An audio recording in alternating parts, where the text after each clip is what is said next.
कार्यालयात वाहन तपासणीचे व्हिडिओ रेकॉर्डिंग होणार. अनुभवी पुरवठादारांकडून दरपत्रके आमंत्रित. अमरावती प्रादेशिक परिवहन कार्यालय अमरावती येथे वाहनांच्या योग्यता प्रमाणपत्र नूतनीकरणाची प्रक्रिया आता अधिक पारदर्शक होणार असून केंद्रीय मोटार वाहन नियमानुसार होणाऱ्या संपूर्ण वाहन तपासणीचे व्हिडिओ रेकॉर्डिंग करण्याचा निर्णय घेण्यात आला आहे. परिवहन आयुक्त कार्यालयाच्या मान्यतेनुसार ही व्हिडिओ रेकॉर्डिंगची प्रक्रिया भाडेतत्वावर राबवली जाणार असून यासाठी अनुभवी व्हिडिओ रेकॉर्डिस्ट आणि पुरवठादारांकडून मोहरबंद दरपत्रके मागविण्यात आली आहेत. प्रादेशिक परिवहन अधिकारी उर्मिला पवार यांनी दिलेल्या माहितीनुसार इच्छुक अनुभवी व्यक्ती किंवा संस्थांनी आपली दरपत्रके प्रादेशिक परिवहन अधिकारी, प्रादेशिक परिवहन कार्यालय, कॅम्प, अमरावती 444602 या पत्त्यावर सादर करणे आवश्यक आहे.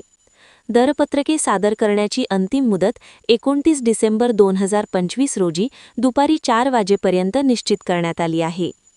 वाहन चाचणीच्या प्रक्रियेत अचूकता आणि पारदर्शकता राखण्यासाठी हा व्हिडिओ रेकॉर्डिंगचा उपक्रम प्रस्तावित करण्यात आला असून विहित मुदतीत जास्तीत जास्त अनुभवी अर्जदारांनी आपले दरपत्रक सादर करावे असे आवाहन आरटीओ कार्यालयामार्फत करण्यात आले आहे.